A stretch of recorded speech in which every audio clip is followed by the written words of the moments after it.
Hello, welcome to Mental Health Matters. I'm Barbara Myers.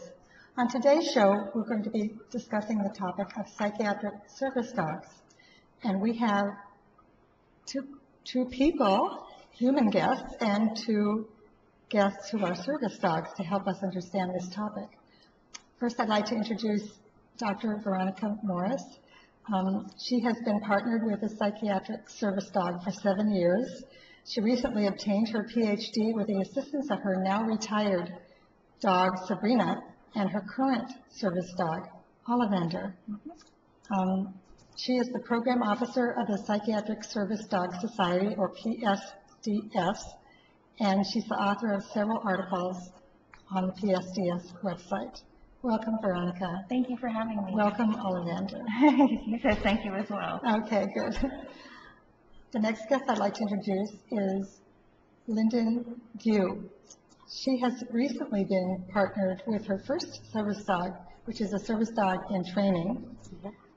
And the dog's name is Iris. And Lyndon does volunteer work for the Psychiatric Service Dog Society. Welcome, Lyndon. Thank you. Welcome, Iris, as well. Thank you. First, I'd like to just talk to you about what a service dog is and what a psychiatric service dog is in particular. Right. Well, the ADA, the Americans with Disabilities Act, defines a service dog as any dog that is individually trained to do work or perform tasks for the benefit of an individual with a disability, including a physical, sensory, psychiatric, intellectual, or other mental disability. And so they can help any type of disability.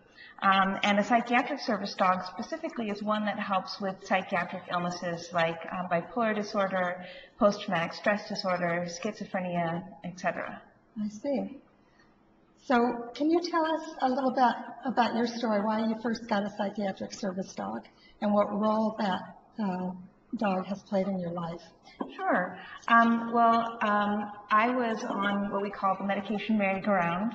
I was trying a lot of medications for my bipolar disorder and anxiety disorder, and they weren't working. I had a lot of bad side effects. I had a life-threatening rash of my mucous membranes. I had lithium toxicity several times.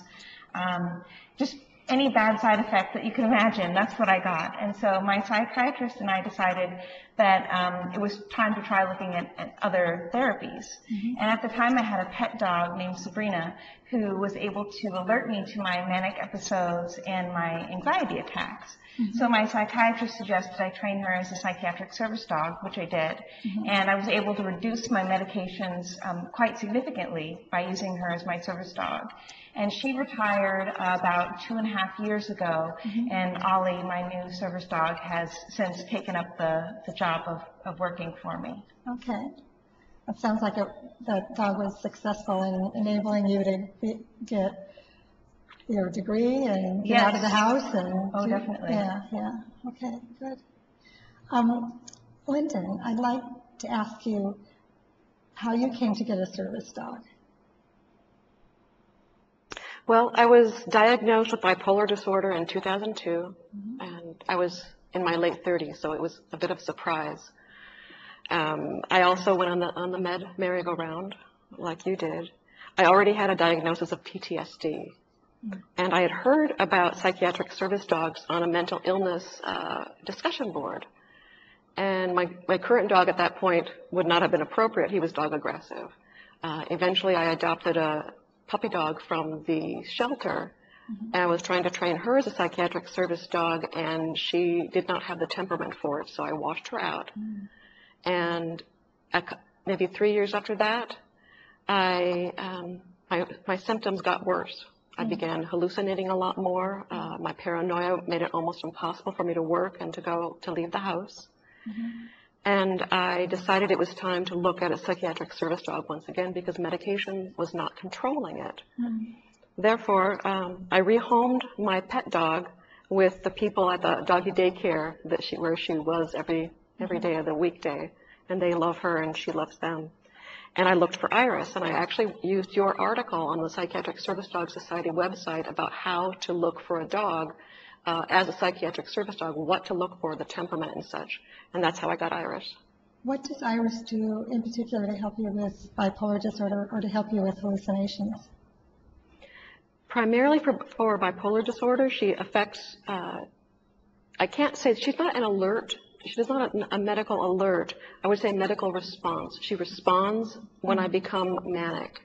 She won't leave me alone. Nudge, nudge, nudge. Okay. I'm trying to do everything. So working down or something? She does. She won't leave me alone. And my therapist actually kind of pointed out to me what was going on one day in therapy. I tend to become very distant and logical whenever I'm manic. And Iris was having none of it. She was goofing off and she was licking me in the face. And my therapist made the connection, and since then I've noticed that's what she does. And then for hallucinations, I watch her response to the environment. And if she doesn't hear something, if her ears don't click a little bit, or she doesn't look in a certain direction, I know that what I'm hearing or seeing probably is not real. Wow. What a gift that is to you. Absolutely. Yeah. Veronica, we have some pictures and quotes from people about using service dogs for people with other kinds of psychiatric disabilities. And we're going to be showing the pictures here. And there are some quotes by the individuals involved. And I'd like for you to read the quotes so that people can understand what it is that the dogs do for the individuals. Let's see. First, I'd like to talk about agoraphobia. And that's a picture of you there. That's me there, yes. So the quote that I have is, "Without my psychiatric service dog, I cannot leave the house. Knowing Ollie will alert to panic attacks before they happen so that I can usually stop a full-blown panic attack from occurring has given me confidence to not only leave my house, but also to go on a train trip to the Grand Canyon." Wow. And the photograph is this past winter, I went to the Grand Canyon with my family, which was a huge thing for somebody with agoraphobia. Yes, when you can't even leave your house, and here you are, wow, that's great. Exactly. And the next quote about bipolar disorder, I think, Linda, maybe you've already said some of this. All right. So Lyndon has said, "When I'm approaching mania, Iris responds by nudging me until I slow down and focus on her. This not only forces me to notice my manic symptoms, it grounds me and interrupts my racing thoughts." Okay, good. Just what you need. The next quote we have here is by someone with major depressive disorder. She says, "My psychiatric service dog wakes me up when my depression causes hypersomnia. If I don't wake up, I can go for days without leaving the bed or eating and caring for myself. She helps me when I have memory loss due to depression. She knows to find certain items when I misplace them, like my keys or my purse, even if they're right in my hands and I didn't notice them." And then panic and anxiety disorders. The photograph, the dog is actually performing the grounding activity. And she says, "Before I even know I am anxious, Oliver alerts to my rising anxiety levels and grounds me to help me stay present and even avoid panic attacks. This particular photo was taken when I was past my normal level, and he was helping calm me by laying his face on mine, and I was petting him, smelling him, and feeling his breathing," which is what grounding is. Wow. So you get really elemental. I mean, you can't get off thoughts up in the stratosphere somewhere. You're just there. Exactly. That's exactly what Ollie is doing for me right now. I don't know if you can, Ollie's see working, he's grounding me right now. Oh, good. Okay. Well, good work, Ollie. Okay. Social phobia. Social phobia. I love this picture. Before Punkin, I had increasingly refrained from any type of traveling or socialization. No family dinners out, going to Disneyland with my family, and absolutely no social events with people outside my family. Now, with my psychiatric service dog, I am a highly respected and productive math and computer teacher. I am also a mentor teacher to new teachers, as well as teaching home hospital students when necessary. Without Punkin, I would have had to go out on disability. It's just amazing what difference it makes in the life of somebody. I mean, it's whether they have a life or not. Oh, for sure. Okay. The next quote is from someone with PTSD. And she says about her post-traumatic stress disorder, "I am very uncomfortable when people invade my personal space. so Mickey calmly and quietly positions himself between me and approaching strangers. Since I often lose track of time, he is trained to bring my medication in response to an alarm on my cell phone. If I become disoriented while walking in our neighborhood, he will take me home. In response to a pending panic attack, Mickey leads me from the situation and finds a quiet place where I can recover. I suffer from night terrors, and Mickey wakes me when I show signs of agitation in my sleep. Without him, my quality of life would be very poor. Mm-hmm. And then obsessive compulsive disorder? I took this picture myself, actually. It's a dog we know well. She says, because of my service dog, I can avoid reacting to my usual triggers with rituals and instead use my dog to ground me and work through the triggers. Sasha assists me constantly with exposure therapy. For example, a normal trigger such as the dirt on the floor must be dealt with when my service dog is the one getting his feet dirty. Also, tactile stimulation and even more so, deep pressure bring down the anxiety that leads to my OCD symptoms. And by his very presence and my desire to remain in contact with him, I am more likely to remain in contact with myself, which leads to far less symptomology. And next we have dissociative identity disorder, which is previously called multiple personality disorder. Exactly. She says, having been DID, which is dissociative identity disorder, for years, I knew integration of all my personalities was what I wanted. Since getting Snugglebug, I was no longer trapped in my fears or triggers or anxiety, which cause splitting personalities, and I can face the world as a whole person and have, since getting Snugglebug, become fully integrated. Which is just amazing to think about the achievements she's made. Yeah. And then finally, schizophrenia. And I love this photo as well. Frisco is trained to turn on the lights and search the house on command due to my paranoia. Since I get lost in my thoughts and voices, he's able to find my son to bring him to me, and he's learning to find my car, keys, purse, and phone. He's learning to alert me to when I am displaying bizarre behaviors so that I can refocus or leave the area. Wow. Well, that's pretty convincing with that very broad range of mental health problems, and having a service dog literally makes a difference as to whether people can have productive lives or not. Yeah. Exactly. I wouldn't be here if it weren't for my service dog. Yeah. Can you tell me a little bit about how the dogs work? Maybe the difference between doing tasks and doing work? The ADA specifically says that service dogs can do physical tasks or work. And physical tasks are things that you can see easily. For example, the dog bringing you a drink out of the refrigerator or bringing your medications. And work is usually something that happens when that it's not really obvious to everyone else that it's happening. So, for example, a lot of what Ollie has been doing for me today has been grounding work.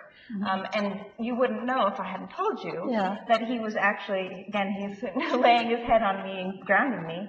You wouldn't know unless I told you that he is actually doing work for me. And work is divided into 3 different subcomponents. And those are using cognitive behavioral work, which basically you use cognitive behavior therapy techniques. So when the dog alerts you to, let's say, a panic attack, you start using your thinking skills, your cognitive behavioral reasoning, and try to use that to get out of the anxiety levels that you're at. Another type is called mind and body regulatory work. And in this case, the dog would maybe alert you or respond to a condition that you're having, let's say to your mania symptoms. And then you do breathing exercises, or you do self-checks and try to, control the level to which your mania is rising before it gets so far that it's out of control. And the third type of work we call leveraging natural senses. And that's the work that Lyndon described, where basically she's using her dog's body language and sensing of the environment to inform her perception of the environment as to what is real and what is not real. Oh, okay.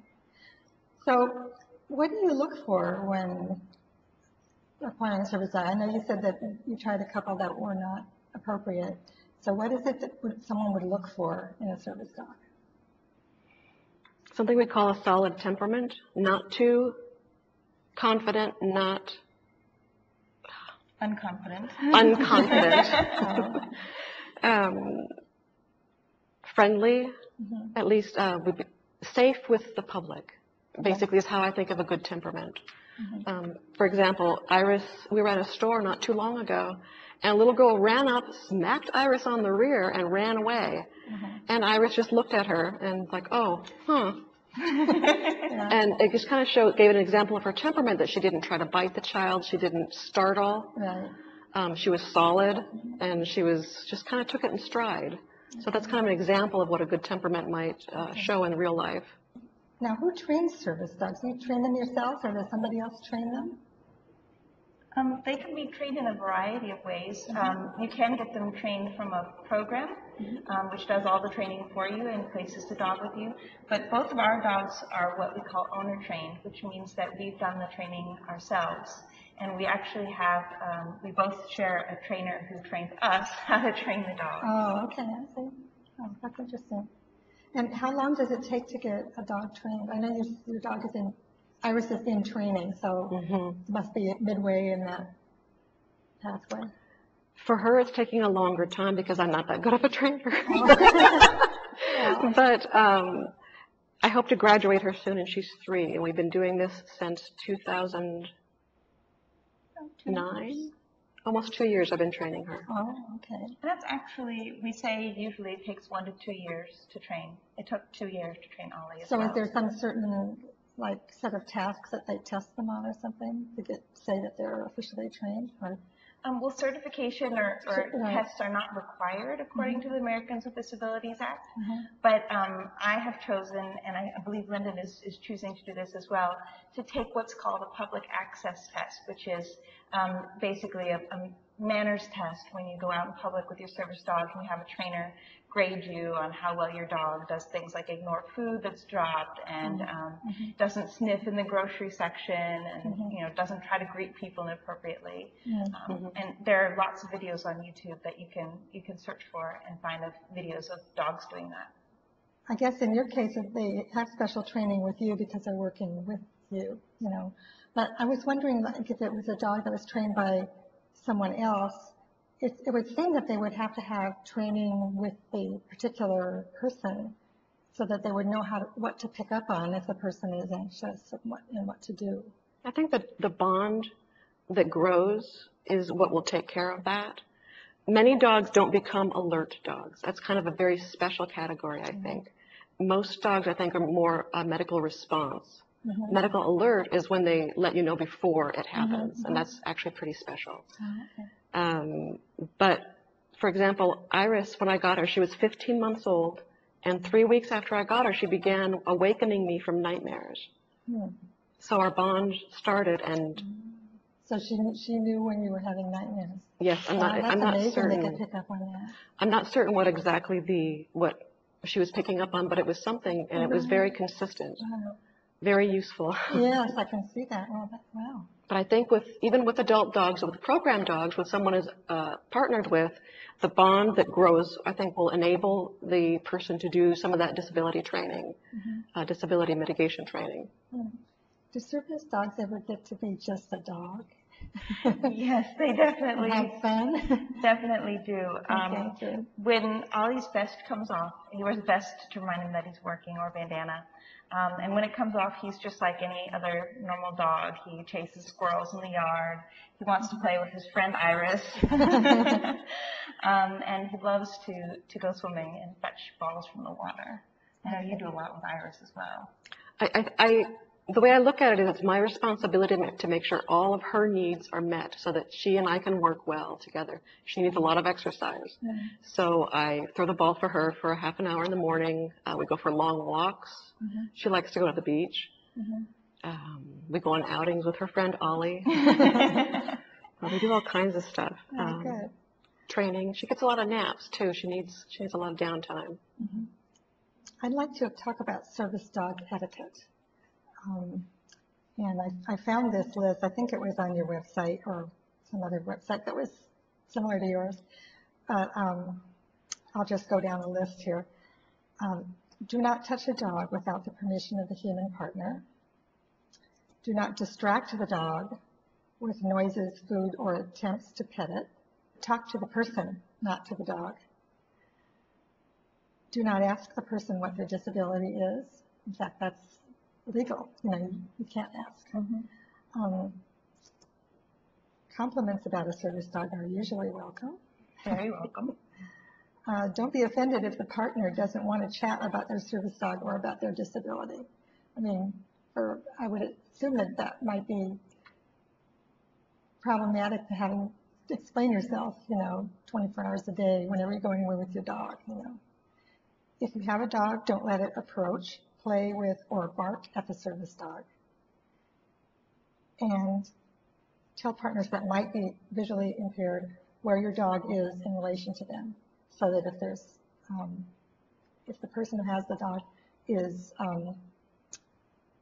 also visually impaired, then let them know where you are. I understand that one's lifestyle living with a service dog sometimes can be difficult. Can you tell us about some of the difficulties and how you've worked them out? Sure. So there are two kind of main types of difficulties that I can think of. And one of those is difficulties in dealing with the general public. And the other is dealing with difficulties when you have to deal with people trying to deny you access to places. So you alluded before in your list of do's and don'ts to people wanting to ask you intrusive questions about your disability. And that happens pretty much every day that I go out. Somebody asks about my service dog or my disability. And so you have to be used to or get used to people asking you these questions. And I've chosen to be very honest with people and reveal that I do have a mental illness when they ask me politely. And I tell them I have bipolar and anxiety disorders, and my dog helps me with them. And it's usually been a very positive experience, but I have gotten some very negative responses in the past as well. But the positive ones outweigh the negative ones for me. And the public access challenges, that's when somebody tries to deny you from going into a store or from boarding a public bus or something like that. I had a lot more of those with my first service dog than I do with Ollie, but they can be really very challenging. In fact, for about the first 3 or 4 years that I had a service dog, every time I had a public access challenge, I would have a panic attack. And so I had to really get used to handling questions from gatekeepers and from individuals. Like, for instance, once I was kicked off of a bus. The first time I tried to take a bus with my first service dog, Sabrina, the bus driver kicked me off the bus, and she radioed all the other bus drivers not to let me on. And I was stuck in the middle of where I started and where I was going, crying and not knowing what to do. And thank goodness the next bus driver that came along opened the door and called me on and said everything was okay. But it was really very stressful experiences. How about you? One thing about service dog life is there is no such thing as a quick errand. The dog needs water. You need to make sure she's gone to the bathroom. All her needs need to have been met, and then you can go into the store, where people will ask you about your disability. And which, again, I'm usually quite open with my mental illness. Not with gatekeepers, not people trying to deny me access, but people who are friendly or interested about why I have a service dog. Because in invisible disabilities, people, I don't look like I need a service dog. So people honestly are very curious. I made some notes here about what people can do to help others with service dogs. So if you don't have a service dog but you'd like to help others, you can speak up if they're denied access. You can share the service dog etiquette that we just talked about. Or you can donate to the Psychiatric Service Dog Society. So those are some things you can do. I'd like to move on to talk to you who are in the audience watching. Do you know someone who has a mental illness and who might possibly be helped by using a service dog? If so, I'd like for you to think about what Veronica, Ollie, Lyndon, and Iris have shown us, and then decide how you might act to help this person know what they might do to handle a situation. And I have another challenge for you as well. If you see someone with a service dog being hassled unfairly, think about what you can do to help them. Speak up in their behalf. I have some resources for you. We already talked about the Psychiatric Service Dog Society, so up on your screen you'll see the website for that, www.psychdog.org.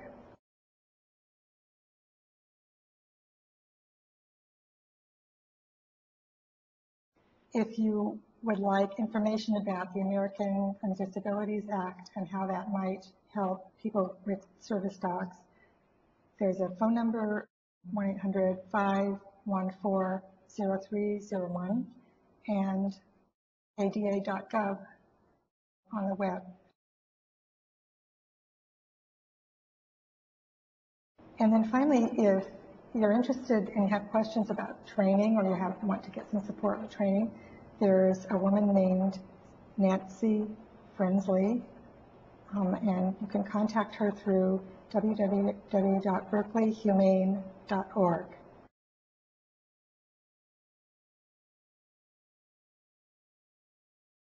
Also, thank all of you for being here, and share the closing words by the Reverend Wayne Arneson.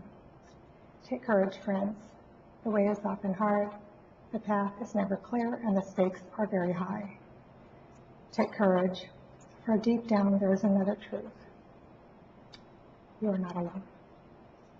Thanks for watching. We'll see you next time.